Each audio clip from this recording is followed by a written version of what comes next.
Okay, I mean, but it's understandable. But the only thing I don't agree here is, It's 6 o'clock. All right, you ready? Yeah.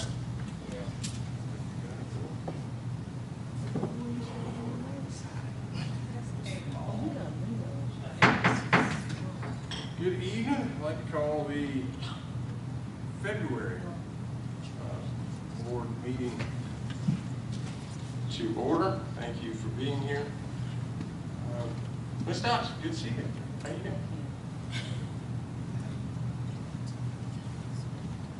I believe we have had proper public notification of meetings. Is that correct? that's correct, sir.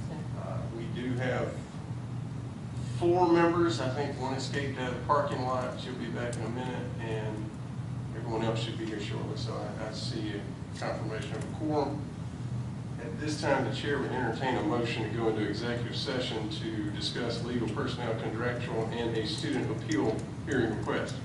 Mr. Chair, I make a motion we enter executive session for contractual, legal, personnel matters, and student hearing appeals, providing I get a second. Mr. Chair, I second. Thank you. It's been motioned by Ms. Harrison, seconded by Pastor Jackson. All in favor of entering executive session for legal, personnel, contractual, and student hearing matters, indicate by raising your right hand. 4-0. We will enter executive session not to exceed 6:30.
Is there a motion to exit executive session?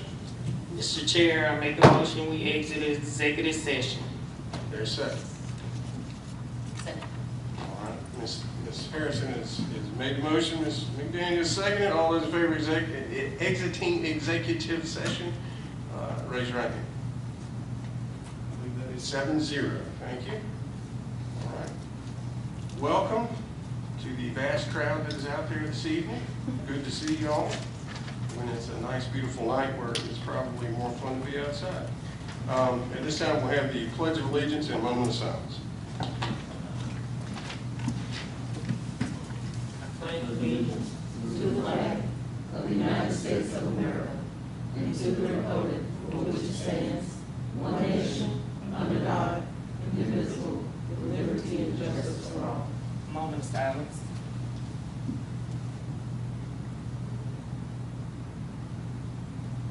Thank you. All right, at this time, Chair would entertain a motion regarding the approval of the agenda. Mr. Chair, I make a motion we approve the agenda. Thank Trying you. to get a second. Thank you, Ms. Harrison. Is there a second? Second.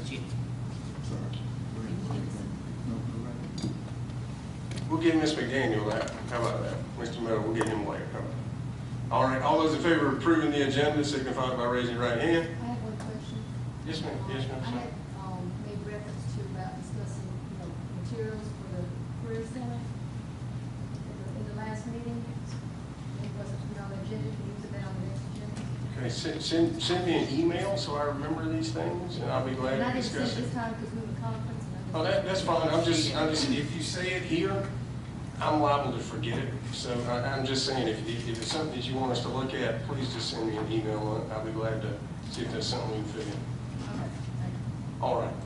All those in favor of approving the agenda, signify by raising your right hand. I believe that's 7-0. Thank you. Any public comment? No public comments, Mr. Chair. Is Dr. Mason okay? She went to the City Black Panthers. Okay, all right, just making sure. All right. Dr. Mason. Very good. Once we get our monthly update on it. The next thing on the agenda is student hearing appeal request. At this time, is there any motion in regard to student hearing appeals? Hearing no motions, then the superintendent's recommendations will stand. Next on the agenda are board minutes. Is there a motion regarding the January 18th, January 2018, it's the January 16th, 2018 meeting?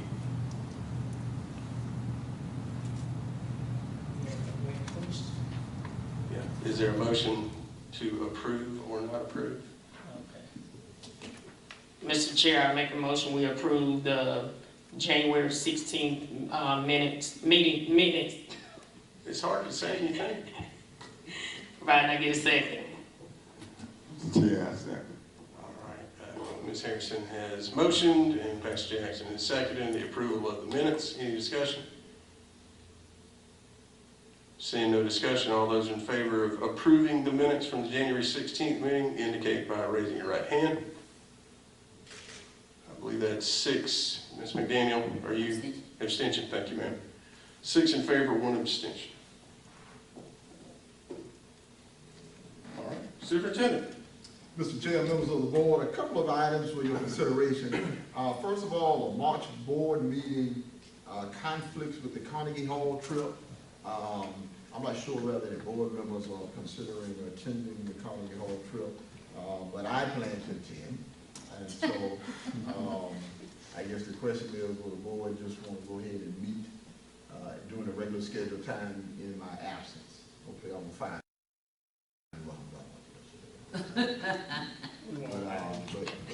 You never know, Dr. You never know. I ain't gonna miss a meeting. You know, I might come back and not have a job. But we also like to do the course too, so. Yeah. So I guess the question is, do we want to reschedule, or we can just move forward if no one plans to? When is it? I can The do course performs on the 20th or 21st? 20th. The 20th is actually the 20th, yeah. So the meeting. Let me look at my calendar. Usually it's arranged as well. Well, I mean, if we're gonna move the meeting, then somebody's gonna have to suggest a new meeting date, if that's what we wanna do.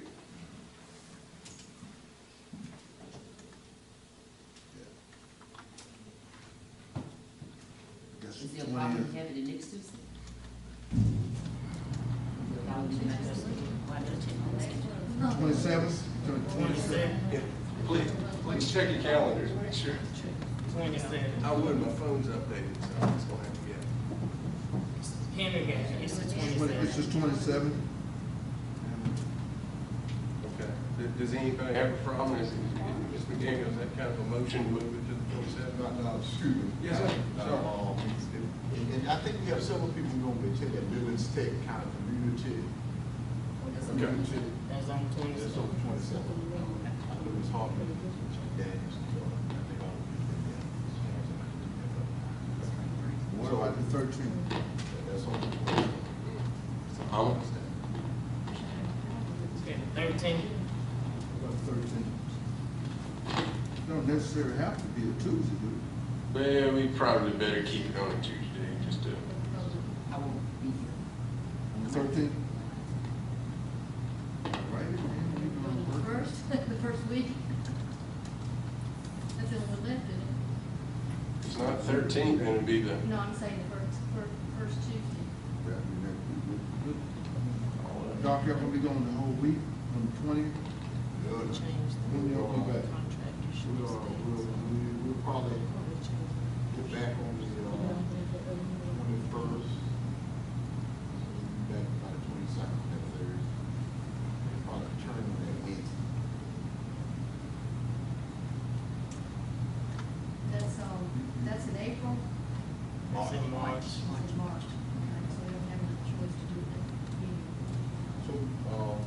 Someone's not gonna be on the 13th, Mr. McDaniel, so you won't be on the 13th? I6. could, I think, wasn't it, no, 13. You said 13, correct? So y'all don't wanna move it to the 22nd, which is a Thursday? When you leave? Rick was saying even on the Tuesday. Yeah, Just we make- can't do that. Just make a suggestion. Trying to figure out. So the 13th didn't work, somebody gonna be on the 13th? Mr. Yeah. Gaines, Daniel gonna be on the 13th, she gonna be out of I was town. trying to see if I can call in, but I'm not sure if that's gonna be a option. But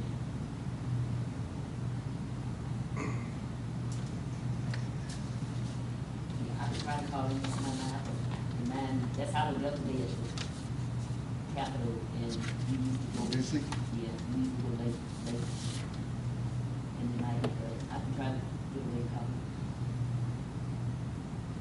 That's okay. So it's up to y'all, what do y'all wanna do? We don't wanna exclude you.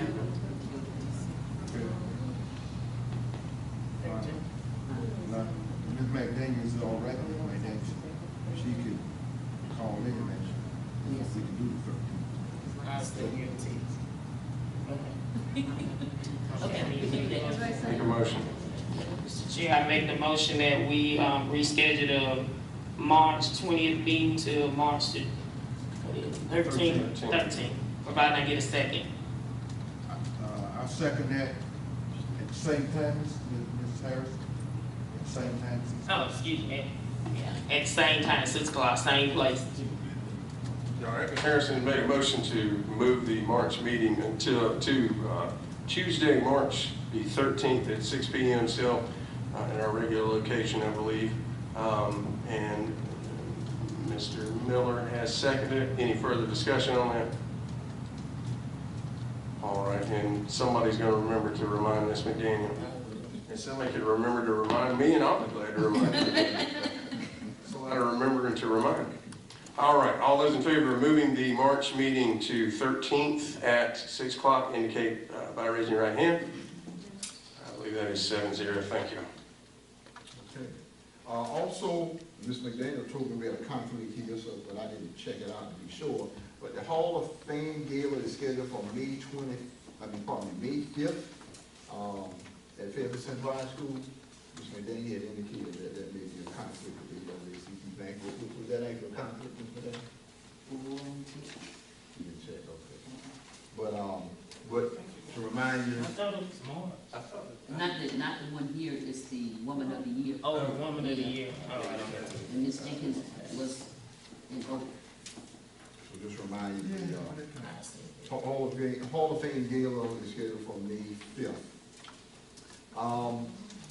Thanks to Ms. Wallace once again has put together an outstanding newsletter highlighting all of the outstanding things that our young people are accomplishing. To include, let me give the varsity girls a shout out. That's right. Yeah. Where's your microphone go? You know, you talk too much. But let me give varsity girls a shout out. Tamisha Woodard was named to the All-State team.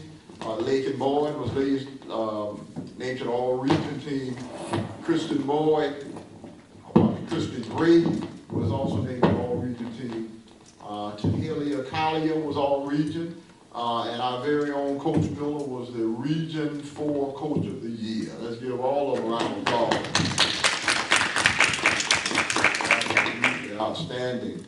Also, folks, I know you all have gotten a few calls about the course of events on this past Thursday and Friday, where we had someone doing something on Snapchat suggesting a threat to Fairfield Central High School. We had a school improvement council meeting at Fairfield Central High School on yesterday that included Sheriff Montgomery.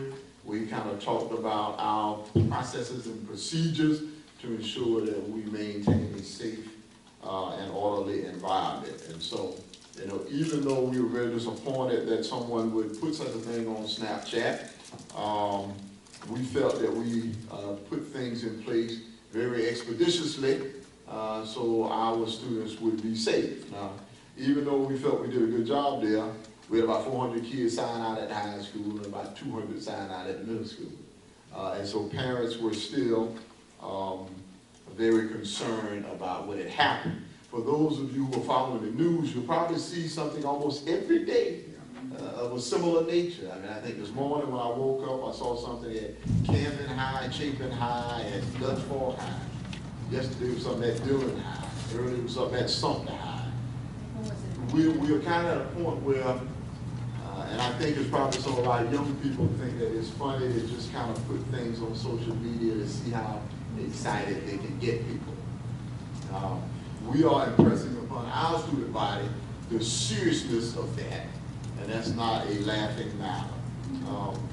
As a follow-up to ensure that we do even more to ensure that we can act on possible threats, we are re-implementing our tip line, and so you'll see in the newsletter the number for anyone who has a tip to make. And I'm trying to find the number for the tip line, Ms. Wallace, and I can't seem to find it, but it's on here somewhere. It's not here, I can't find it. I want to say what the number is. It's 635-7159. Tell me the number again, Ms. Wallace. 635. I see it on the bottom here, 7195. Okay, so our tip line number is on the back of the newsletter. In the blue section is 635-7195. And any tip that we have relating to any issue that may potentially occur in our school, we encourage our community, parents, other students to call in that tip line. We'll be checking it daily to ensure that we can respond to any tips that we receive. Okay. Dr. Green, Yes, ma'am. did you get the thing that went across email, no, I'm sorry, Facebook, about, it was a parent that put it on there that the middle school was letting out early, I like did. halfway during the thing? That was And- another issue. And so, Ms. Hartman, that's something that concerns me as well, is that some people go on Facebook and put inaccurate things. That same parent indicated that there was a gun at Fairfield Middle School, which was inaccurate. Indicated that they were evacuating the school immediately, which was inaccurate. You know, it's amazing how it takes the truth quite a while to move, but falsehoods seem to move so very quickly. And so somebody can put something out there that's not true, and it'll spread like wildfire. I'll share this personal story with you. I had a conversation with a father on Monday, and he said that he was told by someone that I sent all the kids to school on Friday, but I let my daughter stay at home. And so I refused to send my daughters, but I sent all the other students to school. And you know, I was kind of perplexed by that, because I asked him, I said, well, the person who told you that, first of all, it's a lie, because all three of my daughters were at school bright and early on Friday morning. But secondly, the person who told you that, do they even know my daughters? Would they even know my daughters if they saw my daughters? And why would they, and how could they make such a statement? But that's just an example of how something that's false can spread so easily. Yet when you try to put the truth out, sometimes it is quite a challenge. But we understand the anxiousness, particularly after what occurred in Florida. We're going to be extremely responsive. I am very concerned that this is probably going to continue for a while in terms of young people or whomever just going to put things on social media just to create some hysteria. But I am hoping that law enforcement really sends a strong message that this is nothing to take lightly. So, What would they do as far as that parent is concerned that put that on there? nothing. And so Sheriff Department did have a conversation with the parent, but in terms of any charges, anything is hard, nothing happened. Okay. Mr. Chair, Yes, ma'am. may I? Yes, ma'am. Yes, ma'am. You were asking about the conflict with the NAACP. Was there any particular reason? Because Ms. Yeah, Johnson. I asked Ms. Ms. Johnson is here, she might can answer about the woman figure, The date. the date. It is May fifth, but Ms. Jenkins is not gonna represent as the woman we hear there. Yeah, he knew that already, Okay. that's why I was wondering if he was thinking of something when he asked.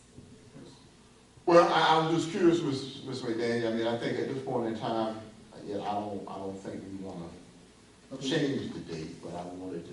You just acknowledge. Yeah, just acknowledge it, yes. Okay. Okay. That's all right.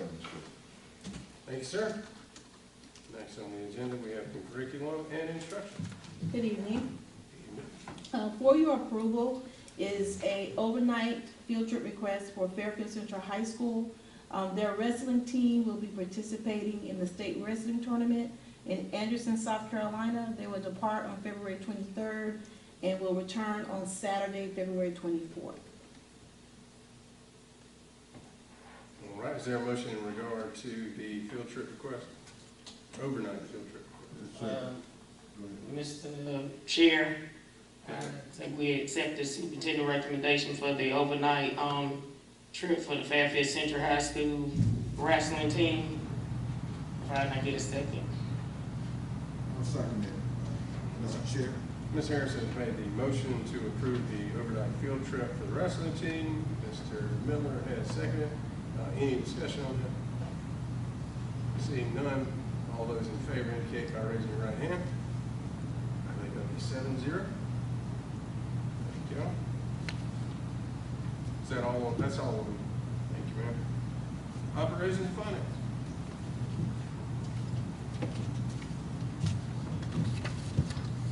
Good evening. In the board packets this evening, you have the finance report for the month of January for the board review.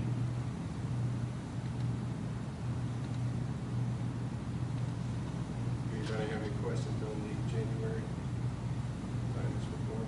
All right. Seeing none. And the second item is the fiscal year 18-19 budget timeline.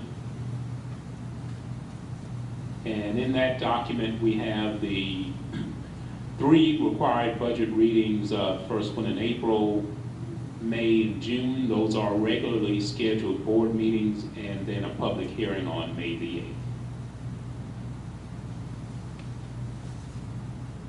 That's just submitted for information. And of course, I don't think it's an action item on this, but I know typically we have had one budget workshop. If y'all want to do that, to get together, go over it, I think that's not necessarily a bad thing to do. That way, if anybody has any questions, we can go through it. But we just kind of look at your calendars. My phone is still updated, so I can't tell you one thing. But I think usually what we've done is between that first and second, that's my recollection, is that correct? So if y'all want to look about something like that, then we can add that to the agenda. Just shoot me an email, let me know, and we can talk about it the next meeting. Okay. Mr. Chair, my other question is the public hearing. I thought it was in law how we had to have a public hearing. I didn't think it was right after the first one. I'm not familiar with the statute on it.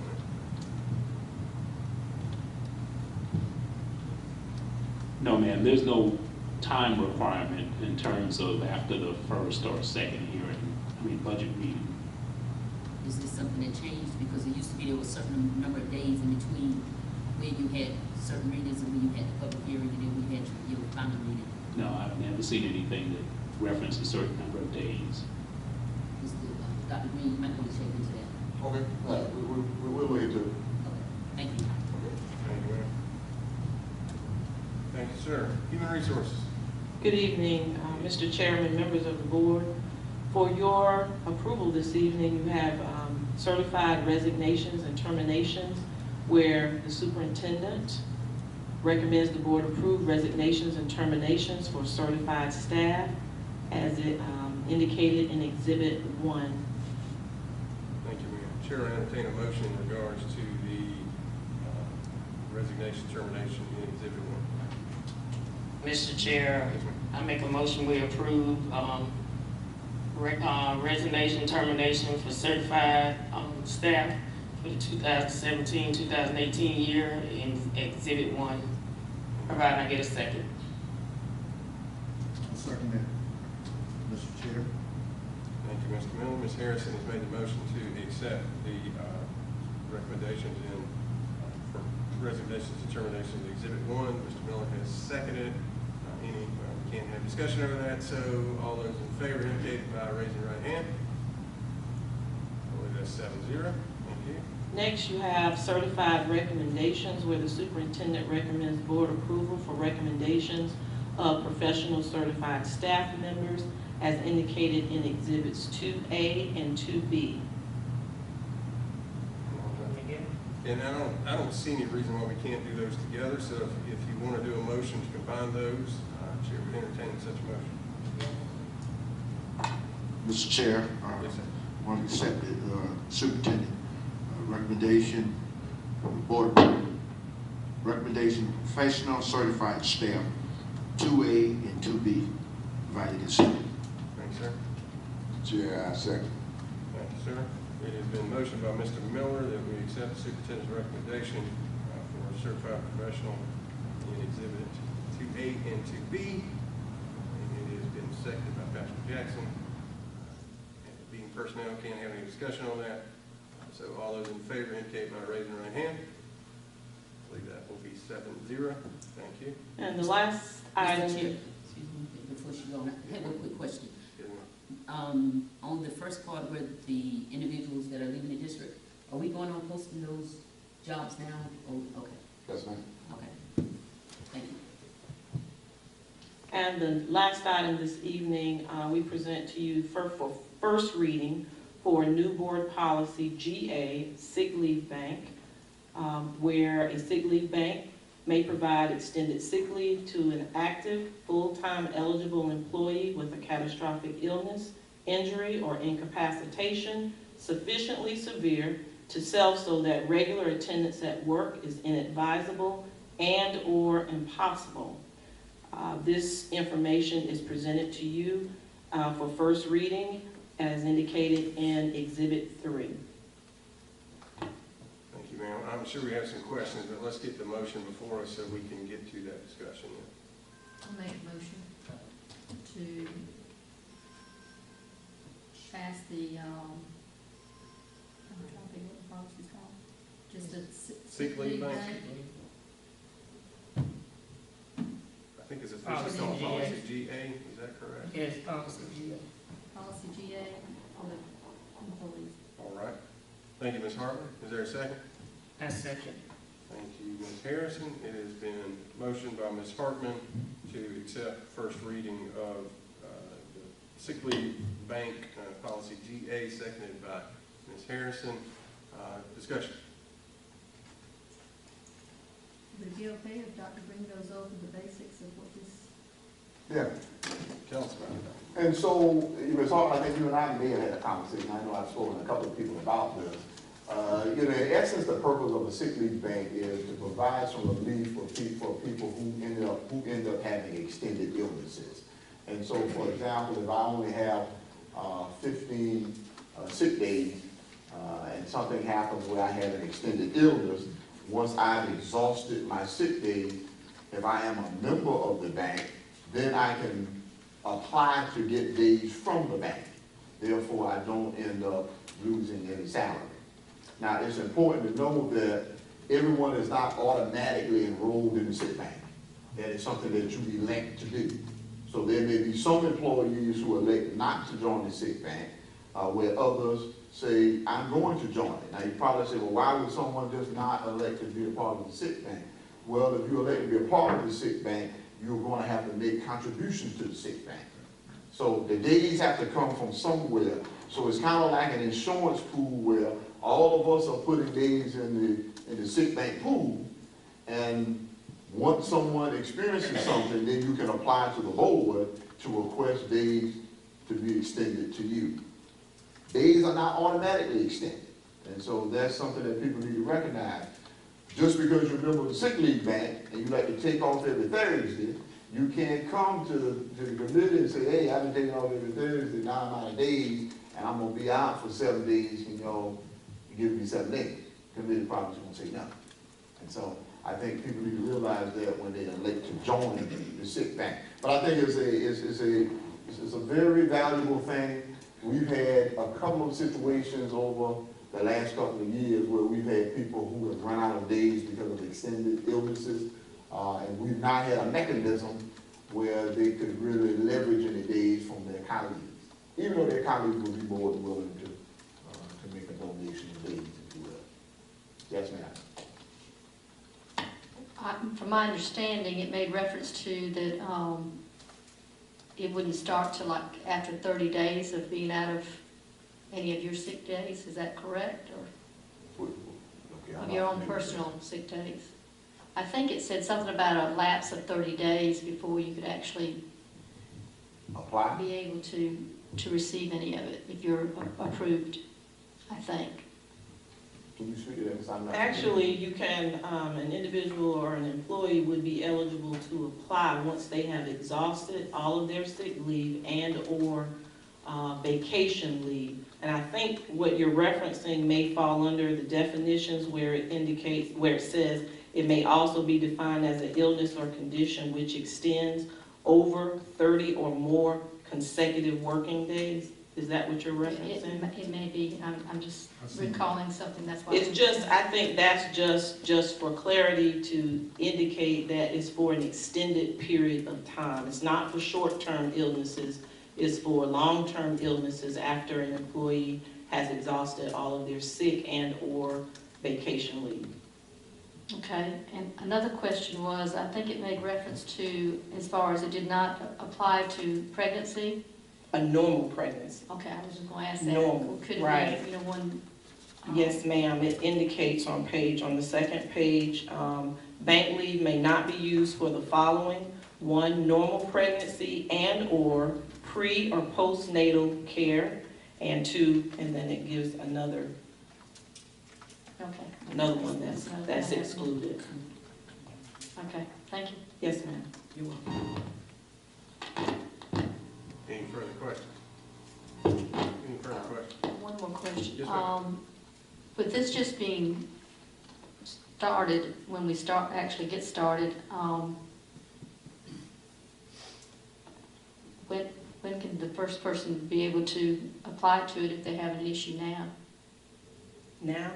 Yes, ma'am. Well, it hasn't been approved Yeah, no, right I'm saying now, when it and based on how the policy reads, and once it goes through the proper readings and actually becomes a policy, open enrollment will be July 1. Between July 1 and September 1 would be the open enrollment where employees that are eligible can elect to participate or not participate. That was another question I had, was why is there a set time period? Why is there, just for structure, to make sure that, just for structure purposes, to make sure that it rolls every year. We have to have a time frame, just like with insurance, when we purchase insurance or make changes to insurance, that's every October, and we know that enrollment period is between October 1 and the end of the month, and that just gives us a specific time to have an enrollment period for this benefit as well. Thank you. Yes, ma'am. So, Mr. Chair, Yes, sir. yes, and so Ms. Hartman, it's the same concept as exists with insurance. And so what you don't want is for someone not to enroll in the sick bank program. Now you know I'm going to be out for an extended period of time. So now you say, well, I want to go ahead and join the sick bank program right before I go out on extended illness. And so you don't use it in that manner. So yeah, you need to join it prior to that. Thank you. Any further discussion? And recall, we are at first reading. You can't get another bite of the apple next one. Yes, ma'am. Mr. Chairman, I think I heard Ms. Hall say exhaustion and/or exhaustion of vacation. So is there a chance that a person can have vacation and still take advantage of the sick leave bank? Can have it, you have to exhaust it. You have to, okay. Right, for those employees that are eligible to accrue vacation, you have to exhaust all your leave before you're eligible to make application to the bank. Okay, because I heard you read and you said and/or exhaustion, so okay. That's good. And when you say it doesn't apply to normal pregnancy, so if there's an individual that's pregnant and she have her child, and she's exhausted, but the doctor says she have to be out for those 6 weeks and she's run out of leave, she still will not be eligible? Not if it's a regular pregnancy. If it was a normal pregnancy without complications, then that individual would not be eligible. If there were complications that could be verified by the physician and provided to us during the application process, then that would be considered by the bank committee. Have we run this through our legal folks? Yes.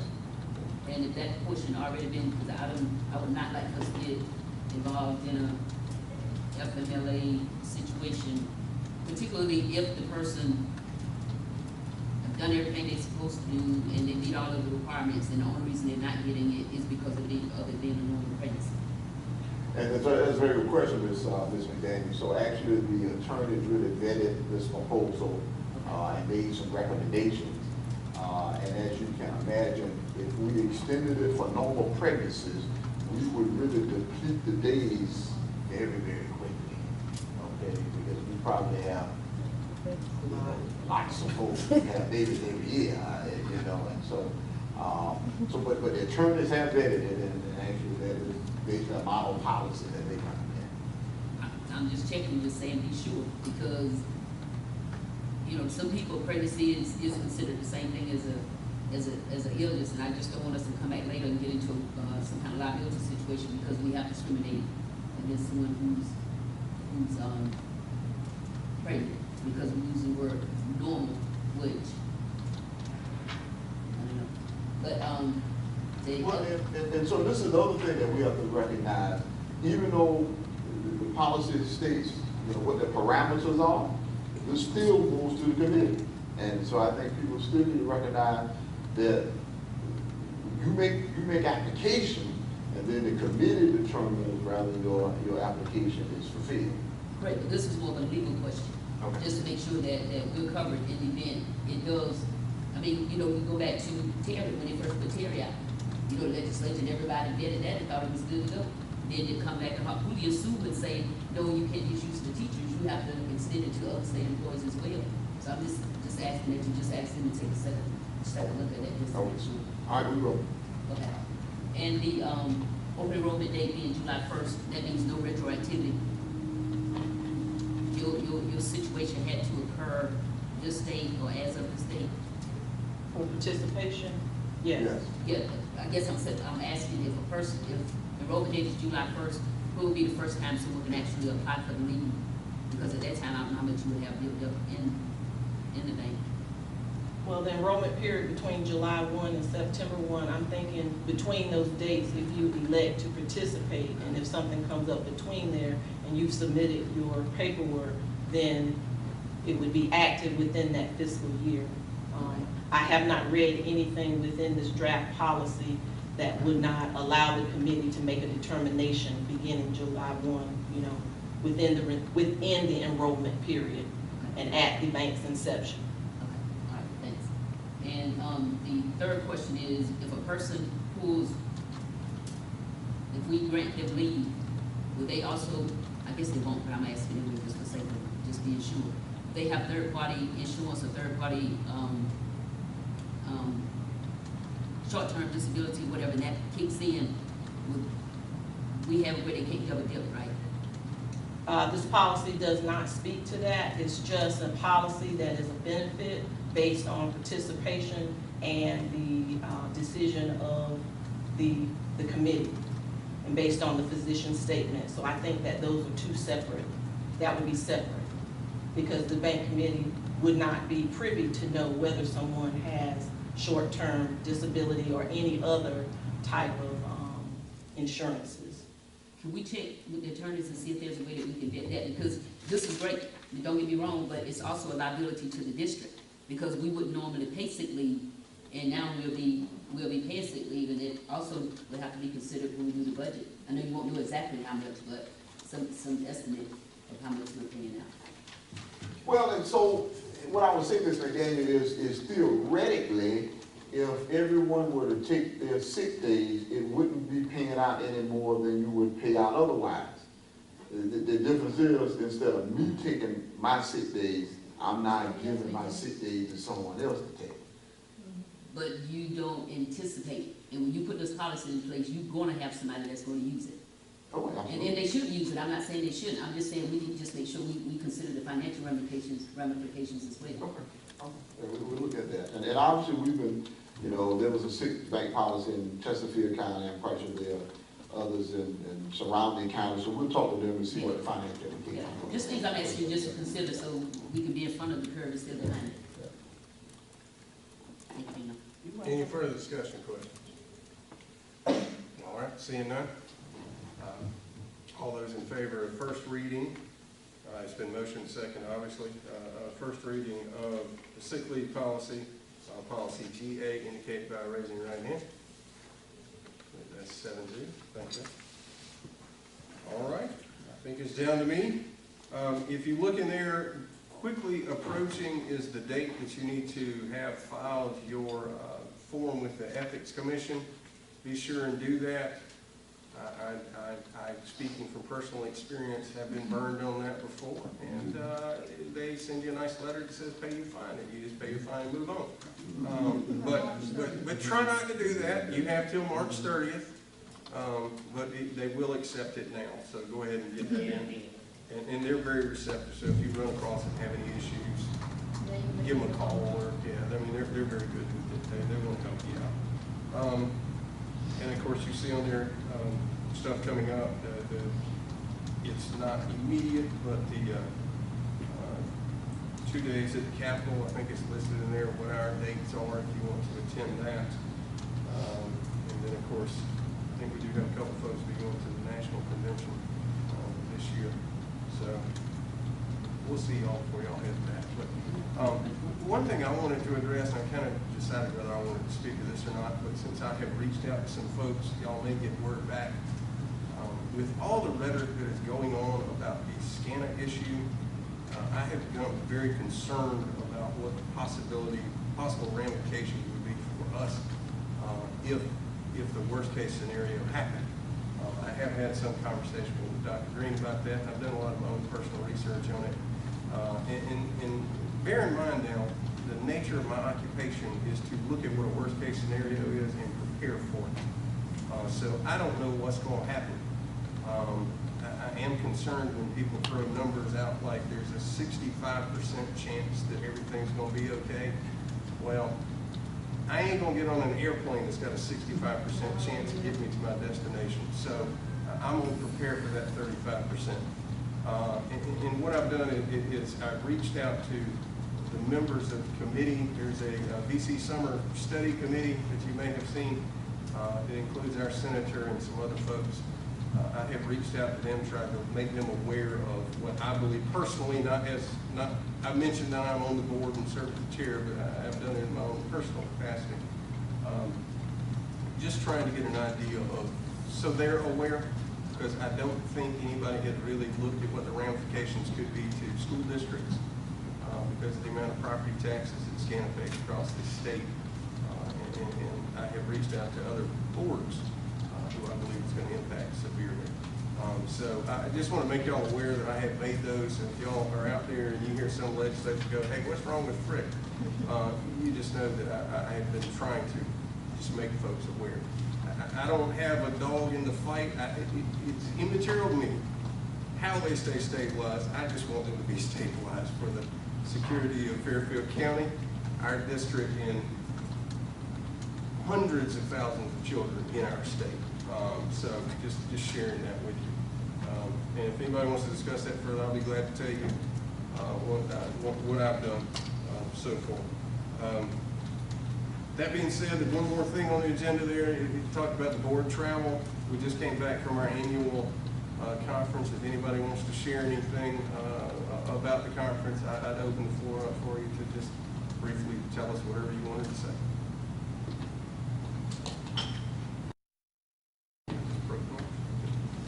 Yes, Chair. Yes, ma'am.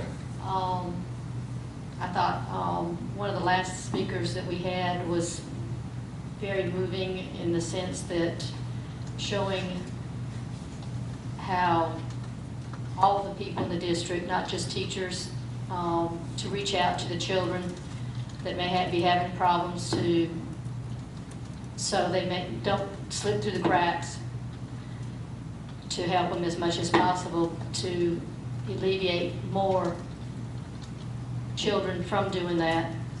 And he was really amazing in telling about his life, and succeeded, but he succeeded through a lot of things, and it definitely affected me a lot, and I just wanted to mention that. Thank you. Thank you, ma'am. Anybody else? I think Tiffany Richardson, Dr. Tiffany Richardson, did a very informative session on the policies and regulations, the new policies coming up. We probably need to look at those, I guess Dr. Green and Ms. Brown will, to determine which ones we need to take action on, which ones not. She went through an extended list of policies that we should be taking action on versus ones that we might want to consider taking action on. And one of them in particular was the drug testing for the students and for the athletes, and the Supreme Court ruling. And I don't remember all the details of it, but it's something we might want to look at. But it's not mandatory that you put it in place. But if you are doing drug testing of your athletes, the student athletes, then you want to look at this policy and see if the district would like to put it in place. And there were a few that required that we must put in place, and I didn't bring that, but if I get a chance, I'll shoot it to Dr. Green. He may already be aware of it, just in case. Okay. Anybody else? Yeah, Mr. Clerk. Go ahead. Just, not so much, the South Carolina, what is that, what we call it, FCSD. Okay, but we were, was able to go to the NSBA Institute in Washington, and Yes, I forgot. one of the things that Ms. Harrison and I had a chance to meet with, not saying we're gonna get anything, but we had a chance to meet with Senator Graham, and you know, he was open to this this money that's supposed to be coming down, this infrastructure money that Congress is supposed to be voting on, $1.5 trillion, and we talked about broadband for this, for our schools, for our county, and so hopefully, you know, we did. Kind of butt him up a little bit, gave him some Dr. Green same, what they say, a little gift, just to think about Fairfield County, you know, and that you know, when some of this money coming down, we want our share, most definitely for Fairfield County, and so that was one of the things. And he was very receptive, and so was Ralph Norman. He said, "You think this gonna get you in the door?" We hope so. So, I hope not. Oh, yes. I thought you, yes. I thought you were talking. Mr. Chair. Okay, Let's get Pastor Jackson. Did you want to say something? Yeah, I mean, I just wanted to say that the conference was very informative and surprisingly, well, maybe I shouldn't say surprisingly, but I enjoyed it. You know, sometimes, you know. You can't always say that. Yeah, I enjoyed this one. It was really good, I thought. Yes, Ms. Hall. Yes, there was another class that I went to that was the schools that was doing it was Greenville schools, and pertaining to the policies, they went into real depth of changing theirs that were quite old, which I'm sure ours were quite old, and made committees of it. You know, include the teachers, included a lot of the employees to help go through it in depth that would help the teachers, help the students, help the employees. and changed a lot of things that would, you know, help the district overall. So when we do, might be something to think about, that we need to, you know, go through our policies that would think about different things like that. They just, it was extreme. They went through, it was over like a year and a half, I think, to 2 years that it took them to go through it all. Yes, sir. Go ahead. Yeah, I want to ask Dr. Green, since Ms. Hartman brought that school bus presentation. Do we have any of those 95 buses that they're talking about? 95, 96. Absolutely. Yes, we do have some, but we have gotten a couple of new ones this year, and I think we're scheduled to get a few more new ones. So I think we're probably on the way past the Jackson to replace them. I had two more questions, Mr. Seconds, Mr. Chair, if I may. The first one, I want to acknowledge Dr. Green for acknowledging the fact that I was not listed on the people who was invited to the reception that was held for him. And somebody did send it to me off when they saw the pictures on Facebook, kind of like in a ha-ha situation. I didn't see you on there. So I want to thank you for acknowledging the fact that it was an error of omission, and our public relations director for calling, and also apologizing for the invitation not being extended.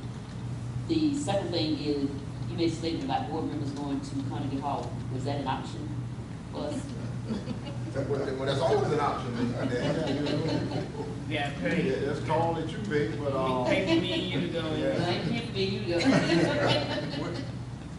We'll do a fundraiser. How about that? Yeah, the room's about $500 a night. I already checked. Can we get the information on the trip? Thank you. I got some for you. All right, anything further? Is there a motion to adjourn? Mr. Chair, make a motion, we adjourn. All right, just a second. Second. All those in favor indicate by raising your right hand. That looks like 7-0 to me. And it was non-refundable. Once you book your room, non-refundable.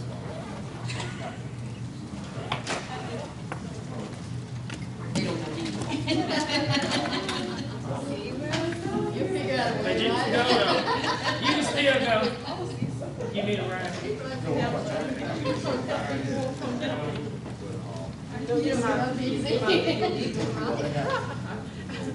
Trying to sell my advice comes with a waiver. Y'all have a good night. Advice is not given to you by an actual lawyer.